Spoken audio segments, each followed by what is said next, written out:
Hi, this is Paul again for the second half of my two-part series on the 8 myths about hypnosis and hypnotherapy. Hopefully you've had a chance to watch the first half, so we'll start right in with myth number 5. Remember, there's a lot more information on the website at mycohesivesolutions.com. Myth number 5. Hypnosis allows someone else to control your mind. Now, stage hypnotists sometimes give the impression that they are exercising power over a subject, that they can make people act in any way they want them to. But in fact, people cannot be hypnotized against their will, and once hypnotized, cannot be forced to do something that is against their will. What's the first thing a stage hypnotist does? That's right, they ask for a volunteer. They don't pick people at random. The folks who volunteer to be hypnotized in front of 200 strangers are predisposed to do whatever the hypnotist tells them to. They are ready to perform before they even raise their hand. Now, everyone's heard the old cliche of a stage hypnotist making a person cluck like a chicken.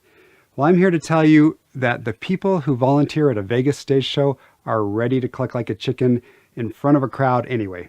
They just need an excuse not to be responsible for it. So the technical terms for this are egosyntonic and idiosyncratic. First, for a suggestion to be effective, it must be egosyntonic, which means in sync with a person's basic morals, beliefs, and values. A suggestion delivered outside of someone's values or morals will always be ignored, and in most cases, it will bring the person immediately out of the trance.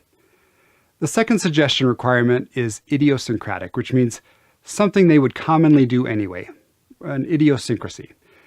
For example, if I had a client who often twirled her hair, and I gave her a suggestion under hypnosis that she would twirl her hair when I tapped my finger on the table, I would likely get exactly that response.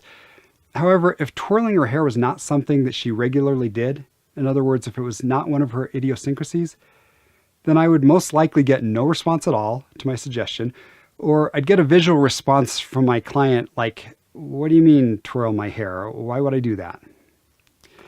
Myth number 6. A hypnotized person might not be able to come out of a trance. Well, it's actually more difficult to induce and maintain a trance state than it is to slip out of one. In my suggestions, I use trance termination procedures that usually include counting and a finger snap to gently bring the client back to an alert state. But even if I just left the room, the patient would either come out of the trance or drift to sleep and awaken naturally. I can illustrate with a drastic example from my own life. If you had a chance to see the first part of the series, you may recall that I used hypnosis instead of anesthesia for oral surgery.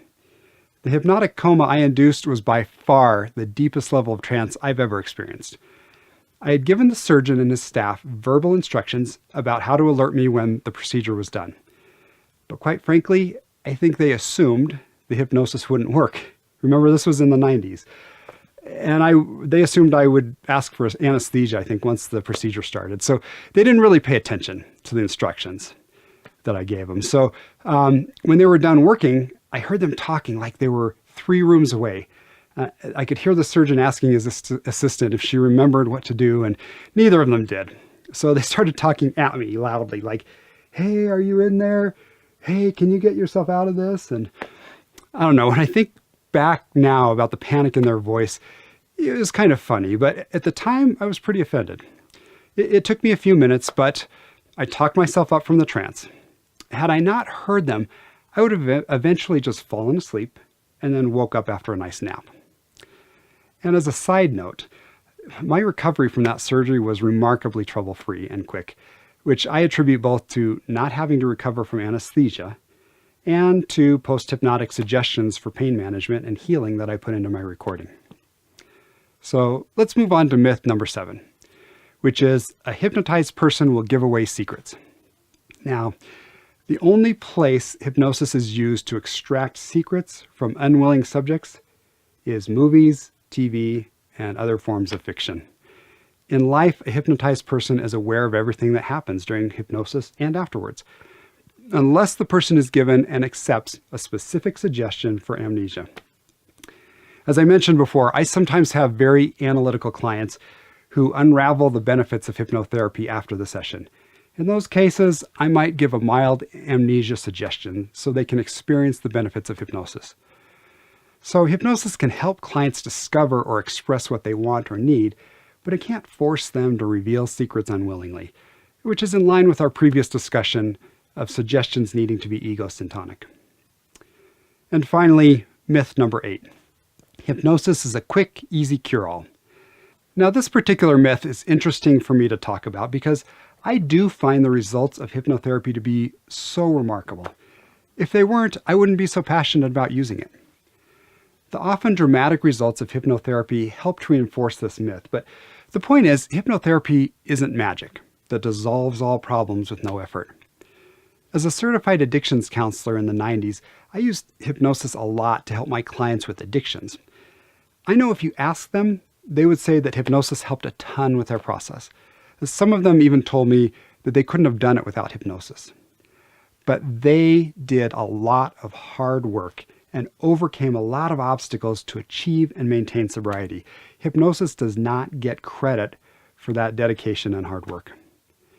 And when I worked in a brain injury clinic, most of my clients had chronic pain from accidents. Again, hypnosis was often critical in helping them manage pain, but they also had to do their stretching and their physical therapy and be careful about their posture and avoid activities that flared their pain up. I think one of the best things hypnosis can give chronic pain sufferers is a feeling that they have the power to control their pain. Well, that's it for the 8 myths of hypnosis. But before we part, though, I'd briefly mention one other thing. The federal government and most states do very little or nothing to regulate hypnosis. In most states, anyone can adopt the title of hypnotist and advertise that way. So when I discuss clinical hypnosis or hypnotherapy in this video or on my site, I'm referring only to the use of hypnosis by a professional who is qualified to treat patients in other ways as well, and who chooses to get the additional training to use hypnosis as an adjunct to their clinical practice. When used in this way, the effectiveness and safety of hypnosis is recognized by professionals and scientists across the globe, including the British Medical Association, the American Medical Association, the American Dental Association, the American Psychological Association, the National Institute of Health, and many others. So as I said before, if you have questions, reach out to me. If you're interested in meeting for a free consultation, you can sign up right on the website. So thanks for watching and have an awesome day.